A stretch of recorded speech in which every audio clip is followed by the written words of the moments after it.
ಶ್ರೀಮತಿ ಸೈತಾ ಸಾನಿಯಾ.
ಈ ದಿನ ಒಂದು ಸುದಿನ. ಇವತ್ತು ನಮ್ಮ ಉತ್ತರ ಭಾರತೀಯರು ಏನಿವತ್ತು ಈ ನಮ್ಮ ರಾಜ್ಯದಲ್ಲಿ 48 ಲಕ್ಷಕ್ಕಿಂತ ಮೇಲ್ಪಟ್ಟು ಉತ್ತರ ಭಾರತೀಯರಿದ್ದಾರೆ. ಅದರಲ್ಲಿ ಈ ಒಂದು ಸಮಾಜಕ್ಕೆ, ಈ ಒಂದು ಕರ್ನಾಟಕಕ್ಕೆ ಮತ್ತು ಈ ಒಂದು ಬೆಂಗಳೂರಿಗೆ ಅವರಿಂದ ಕೊಡುಗೆನೇ ಬಿಟ್ಟರೆ ನಮ್ಮಿಂದ ಅವರೇನು ತಗೊಳಕ್ಕೆ ಬಂದಿಲ್ಲ. ಈ ಒಂದು ಕರ್ನಾಟಕದ ಬೆಂಗಳೂರಿನ ಅತಿ ದೊಡ್ಡ ಬೆಳವಣಿಗೆಯಲ್ಲಿ ಅವರ 60% ಪಾಲ್ದಾರರಿದ್ದಾರೆ. ಆದರೆ ಇಲ್ಲಿನ ತನಕ ಯಾವುದೇ ಒಂದು ಪಕ್ಷ ಅವ್ರನ್ನ ಗುರುತಿಸಿ ಅವ್ರಿಗೆ ಕುಂದುಕೊರತೆ ಏನು, ಅವ್ರ ಕಷ್ಟ ಏನು, ಅವರಿಲ್ಲಿ ಹಿಂದಿ ಭಾಷೆ ಇರೋದ್ರಿಂದ ಅವ್ರ ಕಷ್ಟ ಆಗ್ತಾ ಇರೋ ಕಷ್ಟಗಳೇನು, ಇವ್ಯಾವುದೂ ಯಾವುದೇ ಒಂದು ಪಕ್ಷ ಇವ್ರನ್ನ ಇವತ್ತು ತನಕ ಒಂದು ಕ್ವಶನ್ ಕೇಳಲಿಲ್ಲ. ಮತ್ತು ಇವ್ರಿಗೋಸ್ಕರ ಒಂದು ಅಭಿವೃದ್ಧಿ ನಿಗಮ ಮಾಡಲಿಲ್ಲ, ಒಂದು ಮಂತ್ರಿಗಿರಿ ಕೊಟ್ಟಿಲ್ಲ, ಒಂದು MLA ಸೀಟ್ ಕೊಟ್ಟಿಲ್ಲ. 48 ಲಕ್ಷ ಜನ ಇದ್ದರೂ ಇಲ್ಲಿ ಸುಮ್ಮನೆ ಓಟ್ಗೋಸ್ಕರ ಇವ್ರನ್ನ ಯೂಸ್ ಮಾಡ್ಕೊತಾರೆ. ಇದರಲ್ಲಿ 2 ವಿಂಗಡ ಆಗಿ ಮಾಡ್ತಾರೆ. ಒಂದರಲ್ಲಿ ಮುಸ್ಲಿಮ್ಸು ಡಿಫಾಲ್ಟು ಕಾಂಗ್ರೆಸ್ಗೆ ಓಟ್ ಬೀಳುತ್ತೆ, ಹಿಂದಿ ಭಾಷಿಕರು ಡಿಫಾಲ್ಟು ಬಂದು ನಮ್ಮ BJPಗೆ ಓಟ್ ಹಾಕ್ತಾರೆ ಅಂತೇಳಿ ಇವ್ರಿಗೆ ಯಾವುದೇ ಒಂದು ಸ್ಥಾನಮಾನ ಕೊಟ್ಟಿಲ್ಲ. ಅದನ್ನೆಲ್ಲ ನಾವು ಗುರುತಿಸಿ ಇವತ್ತು ನಾವೇನು VIP ಪಕ್ಷ, ಈ ಉತ್ತರ ಭಾರತೀಯರು ಇಲ್ಲಿ ಅಬಲರಲ್ಲ, ಅವರು ಒಂಟಿ ಅಲ್ಲ, ಉತ್ತರ ಭಾರತೀಯರ ಜೊತೆ ನಮ್ಮ VIP ಪಕ್ಷ ಇದೆ ಅಂತ ತೋರಿಸ್ಲಿಕ್ಕೋಸ್ಕರ ಈ ಒಂದು ಸಣ್ಣ ಒಂದು ಕಾರ್ಯಕ್ರಮನ ಮಾಡಿ ಎಲ್ಲ ಸಮುದಾಯಗಳ, ಇದು ಉತ್ತರ ಭಾರತೀಯರ ಎಲ್ಲ ಸಮುದಾಯಗಳ ಎಲ್ಲ ಲೀಡರ್ಗಳನ್ನ, ಓಡಿಯಾ ಇರ್ಬೋದು, ನಮ್ಮ ಇವರಿರ್ಬೋದು, ಯಾರು ಗುಜರಾತೀಸ್ ಇರ್ಬೋದು, ಅಗರ್ವಾಲ್ಸ್ ಇರ್ಬೋದು, ಮತ್ತು ನಮ್ಮ ಬಿಹಾರದವ್ರು ಇರ್ಬೋದು, ಇವ್ರು ಯಾರಿಗೂ ಇಲ್ಲಿ ನಮ್ಮ ಕರ್ನಾಟಕದ ಅಭಿವೃದ್ಧಿಯಲ್ಲಿ 60% ಇವ್ರದ್ದು ಶೇರ್ ಇದೆ. ಯಾವುದೇ ಒಂದು ಮೆಟ್ರೋ ತಗೊಳ್ಳಿ, ಎಲ್ಲಿ ಉತ್ತರ ಭಾರತೀಯರು ಕೆಲಸ ಮಾಡಿಲ್ಲ ಅಂದ್ರೆ ಆಗಲ್ಲ. ಹೋಟೆಲ್ಸ್ ತಗೊಳ್ಳಿ, ಉತ್ತರ ಭಾರತೀಯರು ಕೆಲಸ ಮಾಡಿಲ್ಲ ಅಂದ್ರೆ ಆಗಲ್ಲ. GST ಇವರಷ್ಟು ನಾವು ಕಟ್ತಾ ಇಲ್ಲ. ಅದೇ ರೀತಿ ಟ್ಯಾಕ್ಸ್ ಇವರಷ್ಟು ನಾವು ಕಟ್ತಾ ಇಲ್ಲ. ಆದರೆ ಇವ್ರನ್ನ ಎಲ್ಲಿಟ್ಟಿದ್ದೀವಿ ಇವತ್ತು ನಾವು? ಯಾವುದೇ ಒಂದು ವಿಚಾರದಲ್ಲಿ ಇವ್ರನ್ನ ಎಲ್ಲ ಕಡೆ ಕಡೆಗಣಿಸಿದ್ದೀವಿ.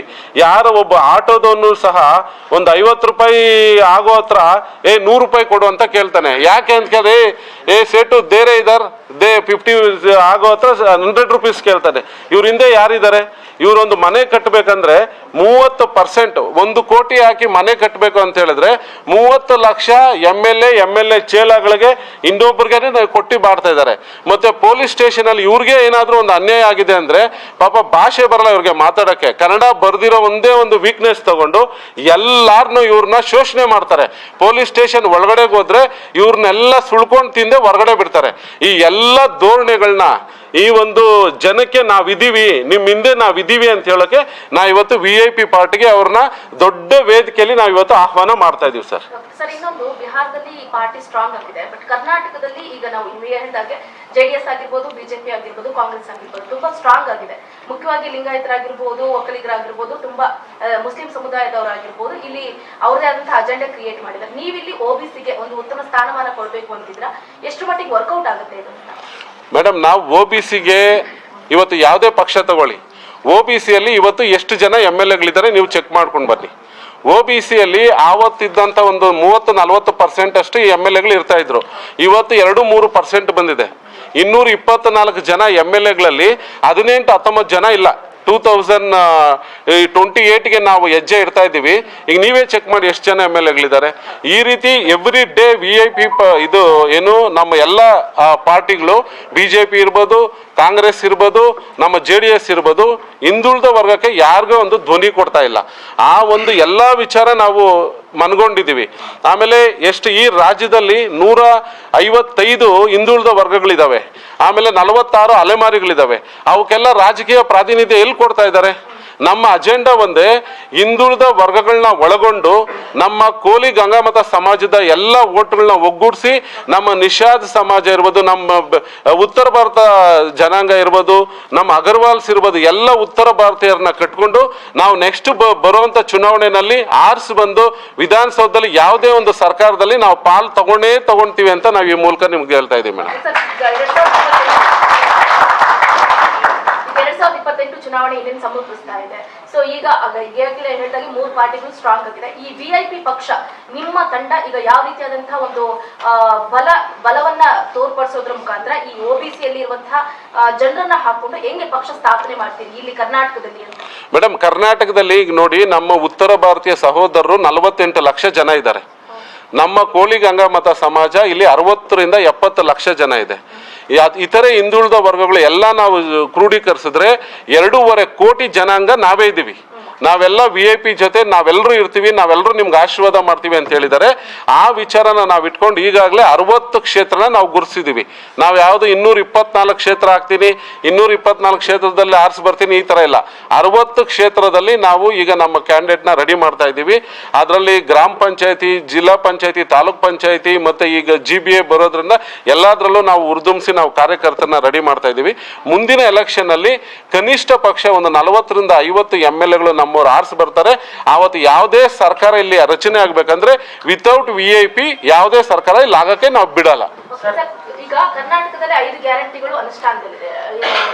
ಗೃಹ ಜ್ಯೋತಿ, ಗೃಹಲಕ್ಷ್ಮಿ ನಿಧಿ, ಏನು ಶಕ್ತಿ ಯೋಜನೆ ಕೂಡ ಈಗಾಗಲೇ ಒಂದು ಕಡೆ ರಾಜ್ಯದಲ್ಲಿ ಅದೇ ಒಂದು ಪ್ರಾತಿನಿಧ್ಯನ ಇದು ಮಾಡಿದೆ. ಸೊ ಈ ಗ್ಯಾರಂಟಿಗಳ ಮುಂದೆ VIP ಎಷ್ಟು ಮಟ್ಟಿಗೆ ಒಂದು ಪ್ರಾಬಲ್ಯತೆಯನ್ನು ಬೀರ್ಬೋದು? ಮೇಡಮ್, ಈಗ 48 ಲಕ್ಷ ಜನ ಉತ್ತರ ಭಾರತೀಯರಿದ್ದಾರೆ. ಅವ್ರಿಗೊಂದು ಗ್ಯಾರಂಟಿ ಹೇಳಿ, ಯಾವ ಗ್ಯಾರಂಟಿ ಕೊಟ್ಟಿದ್ದಾರೆ?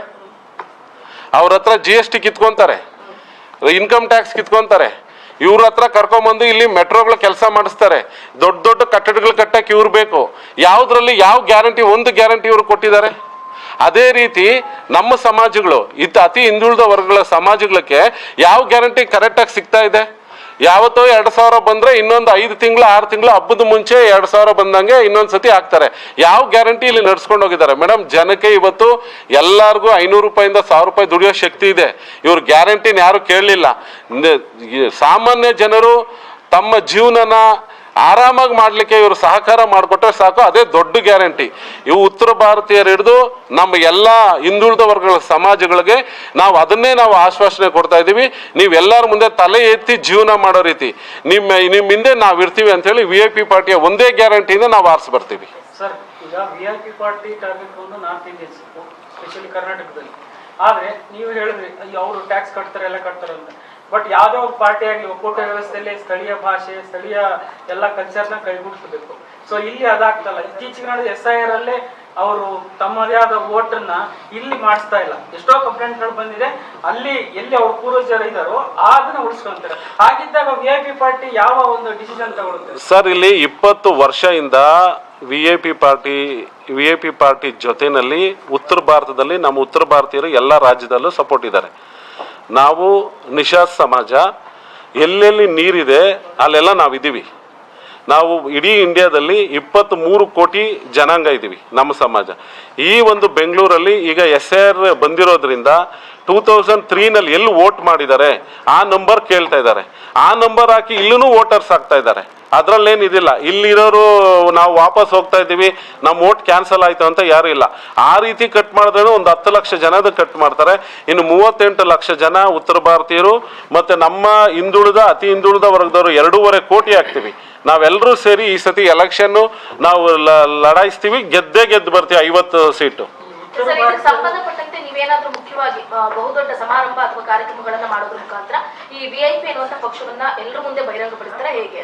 ಮೇಡಮ್, ಇನ್ನು ಕೆಲವೇ ದಿನಗಳಲ್ಲಿ ನವೆಂಬರ್ ತಿಂಗಳಲ್ಲಿ ನಾವೊಂದು ದೊಡ್ಡ ಕಾರ್ಯಕ್ರಮನ ಗುಲ್ಬರ್ಗ ಮತ್ತು ನಾವು ಬೆಂಗಳೂರಿನಲ್ಲಿ ಹಮ್ಮಿಕೊಳ್ಳಿಕ್ಕೆಲ್ಲ ಪ್ಲ್ಯಾನ್ ಮಾಡಿದ್ದೀವಿ. ಆ ದಿವಸ ಇಡೀ ಕರ್ನಾಟಕ ಸರ್ಕಾರಗಳು ಎಲ್ಲ ಪಕ್ಷಗಳು ತಿರುಗು ನೋಡೋ ರೀತಿ ಒಂದು ದೊಡ್ಡ ಕಾರ್ಯಕ್ರಮ ಆಗುತ್ತೆ. ಅವತ್ತು ಇಡೀ ರಾಜ್ಯ ಈಗ ನಾವಿನ್ನೂ ಈ ಕರ್ನಾಟಕದಲ್ಲಿ 2 ತಿಂಗಳಾಗಿದೆ ನಾವು VIP ಬಂದು. ಈಗ ನಾವು ಎಲ್ಲ ಸಂಘಟನೆಗಳ ಬಲಪಡಿಸ್ತಾ ಇದ್ದೀವಿ, ಎಲ್ಲ ಜಿಲ್ಲಾಧ್ಯಕ್ಷಗಳನ್ನ ಆಯ್ಕೆ ಮಾಡ್ತಾ ಇದ್ದೀವಿ. ಎಲ್ಲ ನಮ್ಮ ಸಂಘಟನೆಗಳ ಅಧ್ಯಕ್ಷಗಳ ಆಯ್ಕೆ ಆದಮೇಲೆ ನಾವು ಆ ಒಂದು ಕಾರ್ಯಕ್ರಮನ ಹಮ್ಮಿಕೊಳ್ತಾ ಇದ್ದೀವಿ ಮೇಡಮ್. ಕೊನೆಯದಾಗಿ ಈ ಕಾರ್ಯಕ್ರಮದ ಮುಖಾಂತರ ನಿಮ್ಮ ಕಾರ್ಯಕರ್ತರಿಗೆ ಯಾವ ರೀತಿಯಾದಂತಹ ಕರೆಯನ್ನು ಕೊಡ್ತೀರಾ ನಿಮ್ಮ ಪಕ್ಷಕ್ಕೆ ಸೇರ್ಪಡೆ ಆಗೋದಕ್ಕೆ? ಮೇಡಮ್, ನಮ್ಮ ಪಕ್ಷಕ್ಕೆ ಸೇರ್ಪಡೆ ಆಗ್ಲಿಕ್ಕೆ ನಾವು ಉತ್ತರ ಭಾರತೀಯದವ್ರಿಗೆ ಒಂದೇ ಮಾತು ಹೇಳ್ತಾ ಇದ್ದೀನಿ, ಇಲ್ಲಿ ನೀವು ಒಂಟಿ ಅಲ್ಲ.